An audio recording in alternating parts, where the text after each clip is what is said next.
여러분, 우리가 무엇인가를 기억한다는 것, 비록 우리의 생각 속에서 이루어지는 일이지만은 이것이 우리들의 행동과 또 우리들의 삶에 아주 큰 영향을 미치는 것을 볼 수가 있습니다. 우리가 철학적인 용어를 좀 빌려본다면 존재와 인식이라는 것인데요. 이 존재라 함은 말 그대로 실제로 있었던 것, 그 다음에 실제로 이루어진 일을 의미합니다. 실체죠, 실체. 그에 비해서 그 일어난 일을 아는 것, 그리고 그것을 기억하는 것, 이거는 인식이라고 합니다. 내가 과거에 어떤 사건을 경험을 했습니다. 근데 그 사건이 이미 끝났음에도 불구하고 그 이후에 내 삶에도 계속 영향을 미칠 수 있는 겁니다. 그 사건을 기억하는 이 기억이 좋은 기억이면 그 후에도 내 삶에 좋은 에너지가 됩니다. 그게. 그런데 그 과거의 사건이 내가 기억을 할 때, 인식을 할 때 좋지 않는 상처다, 이렇게 기억이 되어버리면 이미 그 사건은 끝났음에도 불구하고 그거는 지금 내 삶에 굉장히 부정적인 모습으로 영향을 이제 끼치게 되는 것이죠. 여러분, 이거는 우리 영적인 면에서도 적용이 됩니다. 내가 이 성경을 공부를 통해서 내용을 배웠습니다. 그래서 그 내용을 알고 있습니다. 어디에는 이런 말씀이 있고 저런 말씀이 있지. 자, 그런데 내가 살아가면서 어떤 상황을 직면을 했어요. 그러면 그 상황을 해결을 해야 되잖아요. 해결하기 위해서 우리 어떻게 합니까? 고민하죠. 그리고 예수를 믿는 사람들은 기도합니다. 과연 이 상황을 해결할 수 있는 길이 뭐냐? 하나님이 어떤 뜻이 있느냐? 이걸 위해서 이제 우리가 기도를 합니다. 그런데 말씀이 생각나지 않는 거예요. 말씀이 기억이 떠오르지 않는 거예요. 그러면 이 성경은 나와 아무런 상관이 없는 겁니다. 말씀이 생각나야 됩니다. 그것이 기억이 나야 됩니다. 그러면 어떻게 되느냐? 그 상황을 해결하는 하나님의 음성으로 받게 되고, 그 말씀은 단순히 떠오르는 말씀이 아니고 내 삶에서 역사를 이루게 됩니다. 그래서 내게 그 상황을 직면할 수 있는 힘이 되고, 그 상황을 돌파하는 지혜가 되고, 내게 승리의 원동력이 될 수 있다는 거예요. 그래서 성경은 우리에게 기억해라, 이거를 굉장히 강조합니다. 오늘 우리가 봉독한 이 말씀에 보면은 생각해라, 기억해라, 이게 계속해서 반복이 돼요. 12절 말씀에도 내가 항상 너희에게 생각나게 하려 하노라. 또 13절에도 보면 너희를 일깨워 생각나게 함이 옳은 줄로 여기노니.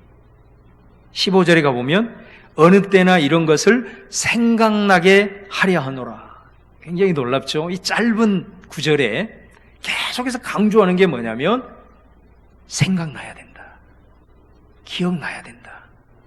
그러면 이 베드로 사도가 무엇을 우리에게 생각나게 하려는 것인가? 오늘 그 중요한 내용을 여러분과 함께 상고하기를 원하는 것입니다. 자, 오늘 말씀은 이 베드로 후서가 베드로 사도의 유언이라는 것을 우리는 알 수가 있습니다. 여러분, 우리가 살아생전에 하는 말 중에서 아주 권위가 있고 영향력 있는 말이 뭐예요? 유언입니다.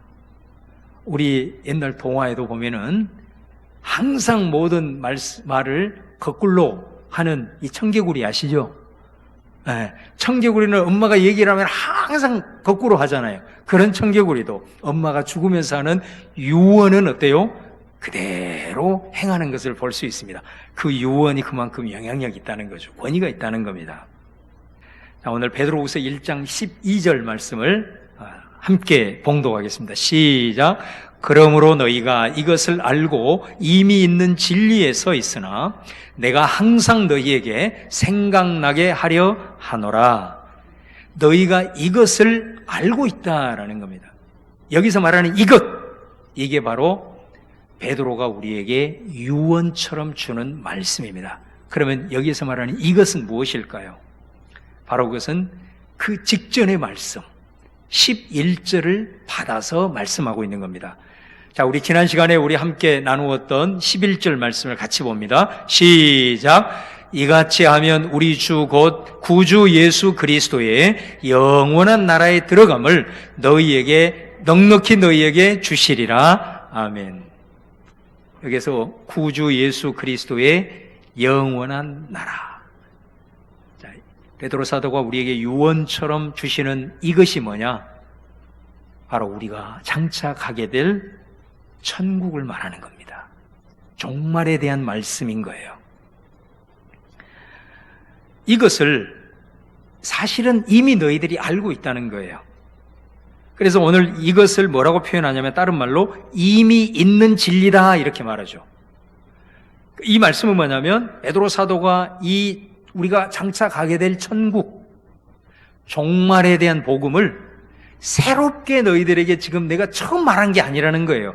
이거는 이미 예수님부터 시작을 해서 많은 사도들이 그리고 많은 증인들에 의해서 이 말씀은 계속해서 너희들에게 증거가 되었고, 그리고 그 증거를 통해서 사실은 이미 너희들이 이 메시지를, 이 복음을 다 알고 있는 진리다라고 말씀을 하는 거예요.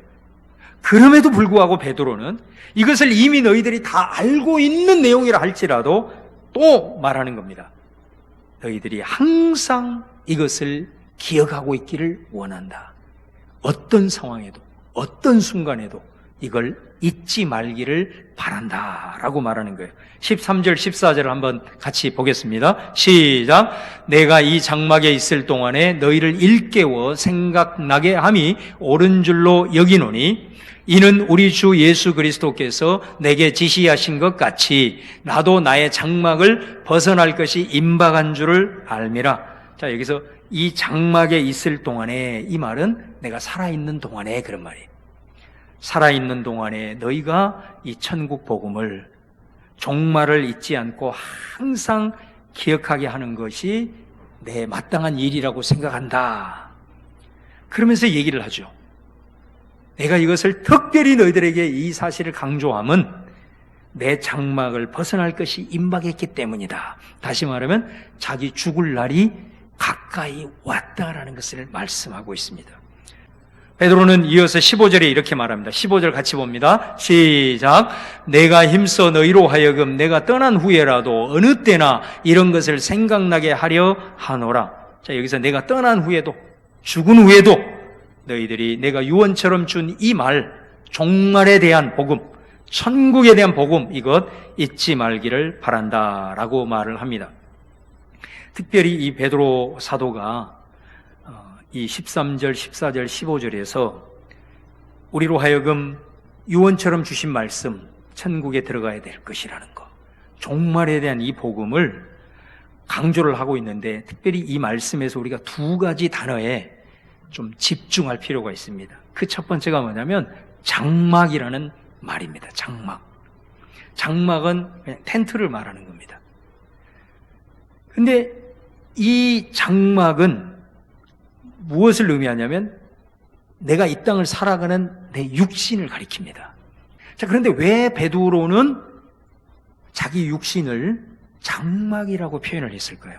여러분, 우리가 장막하면 딱 떠오르는 말이 바로 이스라엘 백성들이 출애굽을 해서 광야 생활을 하면서 텐트, 장막을 치고 살았잖아요. 그 장막이 떠오르죠. 당연히 떠오를 겁니다. 근데 이 장막의 특징이 뭐냐면은 이 장막은 정착하지 않는 겁니다. 하나님의 영광의 구름이 가다가 어느 지점에 딱 서면 그 사람들은 장막을 칩니다. 그러다가 또 하나님의 그 구름이 딱 떠오르면 이 사람들은 바로 장막을 거둡니다. 텐트를 거두고 다시 출발을 합니다. 장막의 특징은 뭐냐면 늘 이동하는 거예요. 이동하는 거예요. 이 이스라엘 백성들이 광야에서 장막 생활이 끝나면 어떻게 됩니까? 이스라엘 백성들은 요단강을 건너 가나안에 들어가게 됩니다. 젖과 꿀이 흐르는 가나안 땅에 들어가게 됩니다. 여러분, 가나안 땅의 특징이 뭐예요? 거기에서는 정착을 합니다. 집을 짓고 더 이상 옮겨 다니지를 않습니다. 여러분, 이스라엘 백성들이 출애굽을 했습니다. 우리로 말하면 구원을 받았다는 거죠. 그럼 그 출애굽의 목적이 뭡니까? 그 출애굽의 목적이 늘 이동하면서 광야 생활처럼 하는 그것이 출애굽의 목적이 아니잖아요. 그 광야 생활, 이 텐트 생활은 그냥 잠시 지나는 여정입니다. 그럼 출애굽의 목적이 뭐냐면 요단강을 건너서 가나안에 들어가는 겁니다. 그래서 그 가나안에 들어가서 더 이상 이동하지 않고 그곳에 정착을 해서 그곳에서 하나님께 제단 쌓고 하나님을 섬기며 예배하는 것, 이게 출애굽의 궁극적인 목적이다라는 거죠. 왜 자기 육체를 장막으로 표현했는지 아마 그 이유를 알게 될 겁니다. 결국 우리들이 지금 이 땅에서 살아가는 삶이 장막을 치는 삶이다라는 겁니다. 우리가 살아가고 있는 이 땅은 정착하는 곳이 아니다라는 겁니다. 우리는 여기에서 잠시 이스라엘 백성들이 출애굽을 해서 광야에서 장막 치고 잠시 머물렀던 거지. 머무르는 곳이지 이 땅에서 우리가 계속 정착하는 곳이 아니다라는 거예요. 우리는 장막 생활 잠시 곳을 머물다가 장막 생활이 끝나면 다 요단강을 건너서 젖과 꿀이 흐르는 가나안이 상징하는 천국에 들어가게 된다라는 것을 강조하고자 하는 거예요.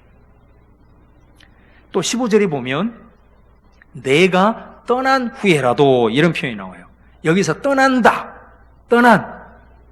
죽는다는 말이거든요.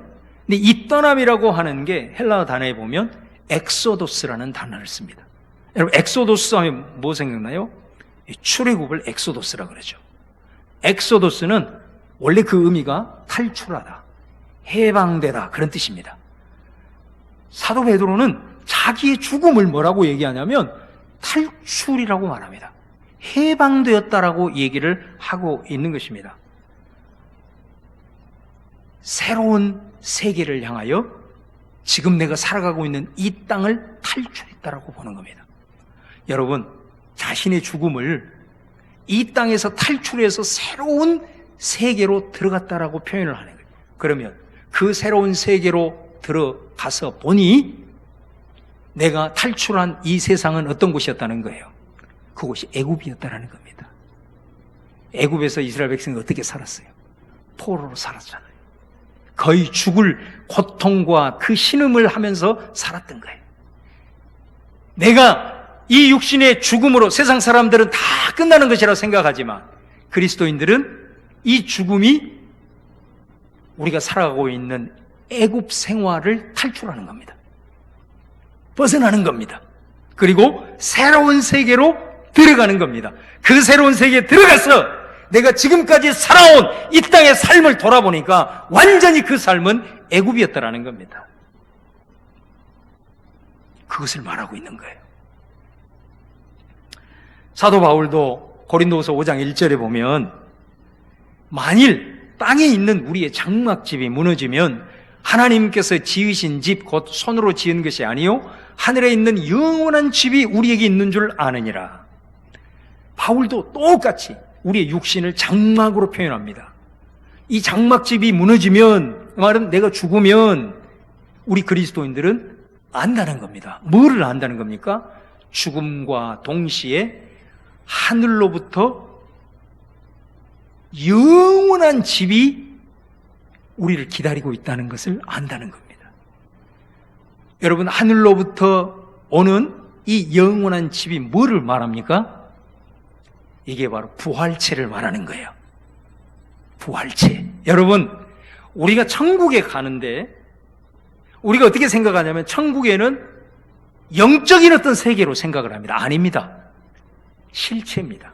우리 똑같은 몸을 가지고 사는 겁니다. 그러나 그 몸은 이 땅에서의 병들고 아프고 힘든 그런 몸이 아니라 썩지 않을 신령한 몸의 실체를 가지고 눈과 눈을 보고 맞대면서 살아가는 것이 천국입니다. 영적인 것이 아닙니다. 절대로. 그 신령한 영원한 집이 우리를 기다리고 있다는 것을 그리스도인은 죽음과 동시에 그것을 안다라고 바울이 말하고 있는 거예요. 그 베드로는 자신의 죽음의 임박함을 깨닫고 너희들이 지금 이미 알고 있는 이 천국, 종말의 이 복음에 대해서 잊지 않기를 바란다. 꼭 기억하기를 바란다. 내가 심지어 이 말을 하고 죽은 후에라도 절대로 잊지 말기를 바란다 하면서 이 말씀을 유언으로 지금 주고 있다라는 것입니다. 베드로는 이 내용을 조금 더 구체적으로 이제 설명을 하고 있는데요. 자, 16절 말씀을 같이 한번 읽어보겠습니다. 시작. 우리 주 예수 그리스도의 능력과 강림하심을 너희에게 알게 한 것이 교묘히 만든 이야기를 따른 것이 아니요 우리는 그의 크신 위엄을 친히 본 자라. 여기서 뭐라고 얘기하냐면 우리 주 예수 그리스도의 능력과 강림을 말합니다. 여기서 강림이라는 것은 내려온다라는 거 아니에요? 지금 우리가 지키는 절기가 대림절이죠. 주님의 오심을 기다릴 대자, 기다린다라는 겁니다. 대림절을 다른 말로 강림절이라고도 합니다. 주님이 하늘에서부터 이 땅으로 내려오셨다라는 거죠. 근데 주님의 오심은 두 가지가 있습니다. 그 하나가 뭐냐면 예수님의 초림입니다. 그 초림을 기념하는 게 뭐예요? 성탄절입니다. 이미 과거에 예수님이 오신 겁니다. 이걸 예수님의 초림. 그래서 예수님이 그때 오셔서 바로 인류 구원을 위해서 십자가를 지셨습니다. 그게 초림입니다. 그러나 강림이라고 했을 때는 이것만 있는 게 아닙니다. 두 번째가 있습니다. 그게 뭐냐면 재림입니다. 예수님이 다시 오시는 것. 이거는 지금 일어나지 않았습니다. 앞으로 일어날 일입니다. 이거를 말하고 있는 거예요. 특별히 오늘 이 베드로 사도가 1장 16절에서 그리스도의 능력과 강림을 얘기할 때 이거는 초림을 얘기하는 게 아닙니다. 뭐를 얘기하냐? 예수 재림을 얘기하는 거예요. 그래서 이 예수님의 재림은 능력 가운데 온다는 거죠. 자, 이 말은 무슨 말이냐면 초림 때 예수님은 십자가를 져야 하기 때문에 굉장히 무력한 어린 양의 모습으로 오셨습니다. 그런데 예수님이 다시 오실 때는 재림할 때는 어떻게 온다는 거냐? 능력 가운데 온다는 겁니다. 모든 세상을 통치하는 통치자의 강력한 권세를 가지고 심판을 위해서 온다라는 것을 말씀하고 있는 것입니다. 자, 그러면서 이 예수님의 재림, 종말의 복음, 예수님의 재림으로 이루어질 이 하나님의 나라, 이것에 대해서 오늘 말씀 뭐라고 얘기하냐면 교묘히 만든 이야기가 아니다 이렇게 말을 해요. 마치 변증을 하듯 얘기를 합니다. 베드로가 왜 이 얘기를 할까요? 이거는 누군가가 예수님의 재림과 이 종말을 꾸며낸 이야기라고, 신화 같은 이야기라고 계속해서 반박을 하고 성도들을 자꾸 미혹을 하는 일들이 일어났기 때문입니다. 누가 그랬을까요? 바로 그게 2장에서부터 나오는 거짓 교사들입니다. 근데 이 거짓 교사들이 어떤 생각을 가지고 계속해서 이 베드로의 가르침과 복음을 이렇게 거짓말이라 하고 성도들을 미혹했냐면, 여러분, 당신은 로마가 세계를 지배하고 있는 시대 아닙니까? 그러나 사상이라든가 문화라든가 그 다음에 철학이라든가 이거는 그리스 사상이 다 지배하고 있는 거예요. 이거 헬레니즘이라고 그러는 거예요. 근데 이 헬레니즘의 특징이 뭐냐면은 인본주의입니다. 모든 것이 인간 중심주의란 말입니다. 그래서 인간의 관점, 다시 말하면 세상에 일어나는 모든 일들이 다 과학적으로 검증이 돼야 됩니다. 논리적으로 검증이 되어야 그것을 사실로 받아들여주는 것입니다. 그렇지 않는 경우는 다 허상인 거예요. 그래서 이러한 것들이 지식이 되고 사상이 되고 철학이 되어서 지금 이 순간까지 큰 하나의 물줄기로 인류의 역사에 흘러오고 있는 것입니다. 그러게 되니 그 영향을 받고 있는 사람들이 예수님의 재림, 죽음 이후의 천국, 종말, 이건 다 신화 같은 얘기로 치부를 하는 것입니다. 여러분, 2000년이 지난 지금에는 이게 더 강하죠. 과학이 발달하고 많은 부분들이 과학적으로 증명이 되고 심지어 기적도 지금은 과학적으로 다 분석하는 시대가 아니겠습니까? 그런 지금 시대에 종말을 얘기하고 천국의 완성을 얘기하고 예수님이 다시 재림을 한다? 이거는요, 사람들이 현실의 삶이 너무 힘드니까 스스로를 위로하기 위해서 종교라는 이름으로 만들어낸 신화에 불과해. 많은 사람들이 이것에 먹히고 다 그렇게 생각을 하는 겁니다. 놀라운 것은 뭐냐면 당시 성도들이 많이 넘어간 거예요. 이런 가르침에 많이 넘어가 버린 거예요. 그래서 그들 가운데 이것이 세계관이 되고 가치관이 되는 거예요. 천국과 예수님의 재림이 신화가 돼버린 거예요. 그러게 되니 성도들의 삶도 바뀌는 겁니다. 내가 어떤 가치관을 갖느냐, 어떤 세계관을 갖느냐에 따라서 내 삶이 반드시 바뀌게 됩니다. 어떻게 바뀔까요? 성도들이 천국 재림 이것이 다 신화라고 이제 생각을 하게 되니 당연히 이 세상의 삶이 전부라고 생각하는 겁니다. 그래서 세상의 것에 집착하기 시작을 하는 겁니다. 이래도 한 세상, 저래도 한 세상. 그러면서 점점 이 세상에서 누릴 것, 즐길 것, 그래서 쾌락주의, 당시의 에피쿠르스 나오는 겁니다. 윤리적으로 타락하기 시작하는 겁니다. 여러분, 성경은 이 땅에서의 삶은 장막 생활이다. 정착하는 곳이 아니라는 거예요. 이곳은 잠시 지나가는 것이라는 거예요.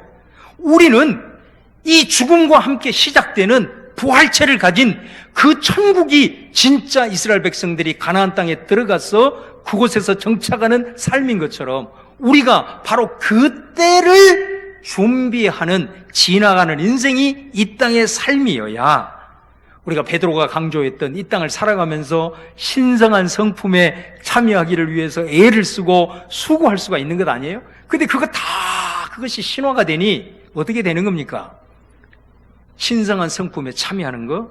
이거 완전 뜬구름 잡는 소리가 되는 거예요. 누가 십자가를 붙들고 살아요? 누가 이 짧은 세상 손해보고 살아? 희생하고 살아? 살면서 내가 누려야 될 거 얼마나 많은데 나도 다 누리지 못하는데 내가 누구를 도와줘? 누구를 위해 내가 봉사해? 이렇게 되는 겁니다. 여러분, 이 말씀이 여러분에게 어떻게 들리십니까? 재림에 대한 말씀, 천국에 대한 말씀, 종말에 대한 말씀이 여러분 동의가 되십니까? 이게 쉽지 않습니다. 이 첨단의 과학과 논리가 지배하고 있는 시대에서 이것을 믿는다? 이거는 사실 기적과도 같습니다. 그래서 제가 요즘 계속해서 느끼는 거는 예수 믿는 거 그냥 되는 게 아니고,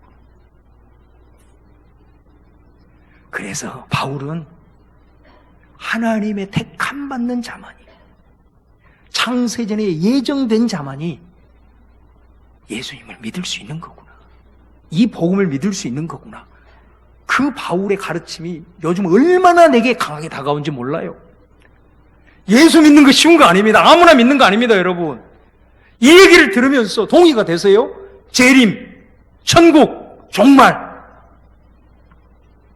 이게 예수 믿는 거거든요. 복음의 완성이거든요, 이게. 여러분, 이 종말 복음, 천국에 대한 복음, 예수님의 재림에 대한 복음의 메시지를 잃어버리면 2000년 전이나 지금이나 똑같습니다. 그렇게 됩니다. 지금 교회가 세상에서 잠식이 되어지고 있다. 이거 근본 뿌리를 더듬어 보면요, 종말 신앙 잃어버린 겁니다. 마지막 날 우리가 하나님 앞에 다 선다는 사실, 우리의 삶이 다 발가 벗겨진다는 사실, 이거 잃어버렸기 때문에 우리 세속화되는 겁니다. 이 종말 신앙만 제대로 믿고 붙들면 우리는 이 땅 살아가면서 신성한 성품에 참여하기를 끊임없이 애쓰고 수고할 수가 있는 거예요.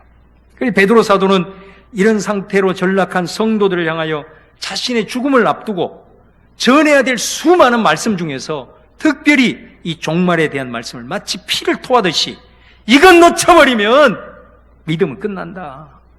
그 사명 가지고 증언하고 있는 거예요. 절대로 세상의 가치관과 세상의 논리가 이것을 흔들어도 이거 절대 넘어가면 안 된다라고 말씀을 하는 거예요. 그러면서 이 예수님의 재림이 꾸며낸 이야기가 아니다라고 말씀해요. 이거는 우리가 너희에게 전한 이 종말 복음, 예수님의 재림 사건은 내가 직접 체험했다라고 얘기를 하는 거예요. 그게 17절, 18절 말씀이에요. 자, 이 말씀 같이 한번 읽어보겠습니다. 시작. 지극히 큰 영광 중에서 이러한 소리가 그에게 나기를 이는 내 사랑하는 아들이요 내 기뻐하는 자라 하실 때에 그가 하나님 아버지께 존귀와 영광을 받으셨느니라. 이 소리는 우리가 그와 함께 거룩한 산에 있을 때에 하늘로부터 난 것을 들은 것이라. 베드로가 직접 보고 직접 들었고 체험했다라는, 여러분 이 사건이 무슨 사건이죠? 예수님이 베드로와 요한과 야고보를 데리고 그 높은 산에 올라간 일명 변화산 사건을 가리키는 겁니다. 이 사건은 너무도 중요하기 때문에 공관복음, 다시 말하면 마태, 마가, 누가에 다 기록이 되어 있습니다. 본문에 나오지 않지만 복음서에 보면 높은 산에 올라간 후에 갑자기 예수님의 모습이 완전히 바뀌는 겁니다. 어떻게 바뀌냐? 얼굴이 해같이 빛났다. 그리고 그 옷이 빛과 같이 휘어졌다.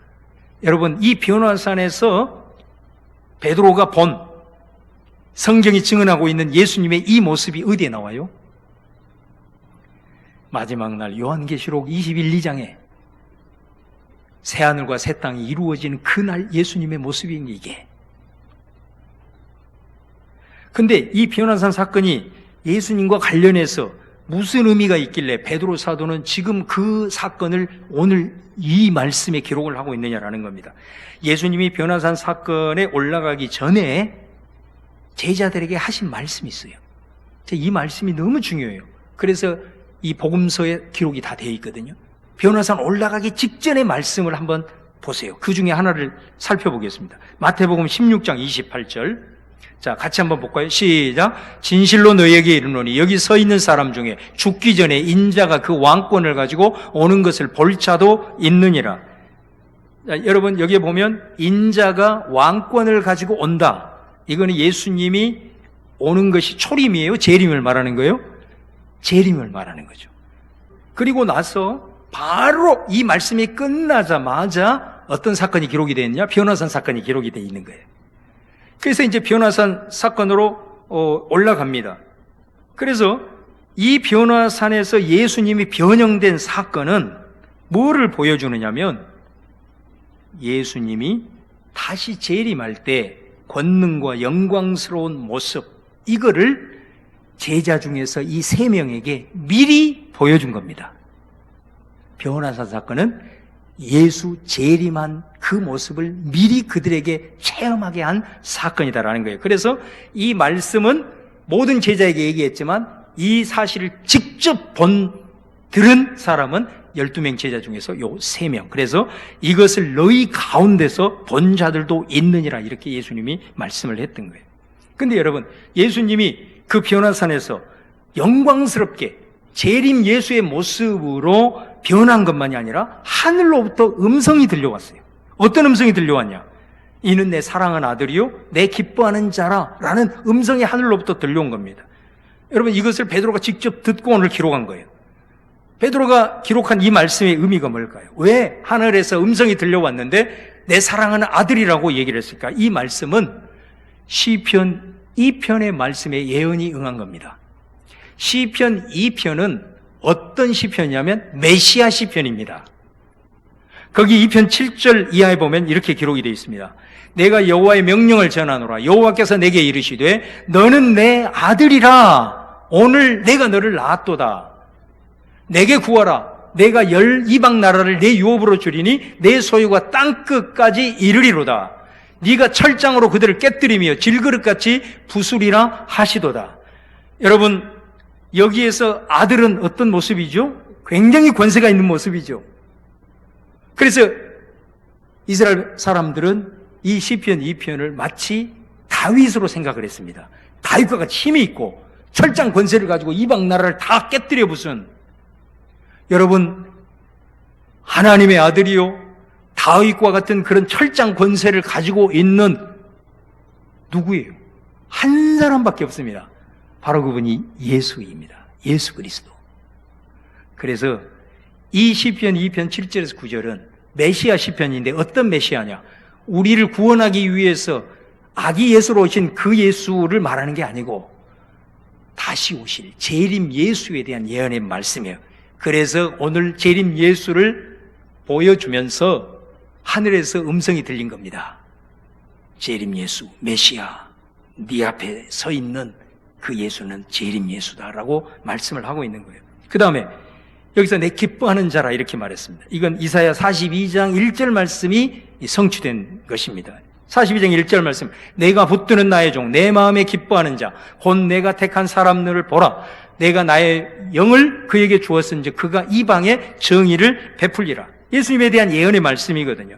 예수님이 왜 하나님의 기뻐하는 자가 되느냐? 그거는 예수님이 하나님의 뜻을 이루었기 때문입니다. 인류 구원을 위해서 이 땅에 인간의 몸을 입고 겸손하게 오셨고 우리의 죄를 대신해서 십자가에 달리심으로 하나님의 그 의를 이루셨다라는 겁니다. 그래서 이 변화산 사건에 예수님이 변화된 모습, 또 하늘에서 들려온 음성을 통해서 거기에 있는 제자들에게 하나님께서 뭐를 보여주신 거냐?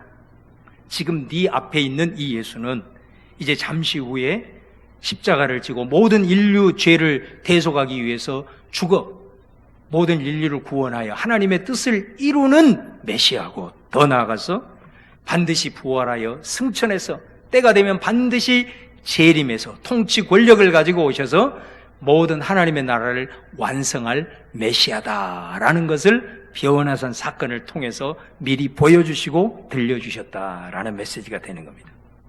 여러분, 지금 우리는 예수님을 기다리는 이 대림절 마지막 주일을 우리가 보내고 있어요.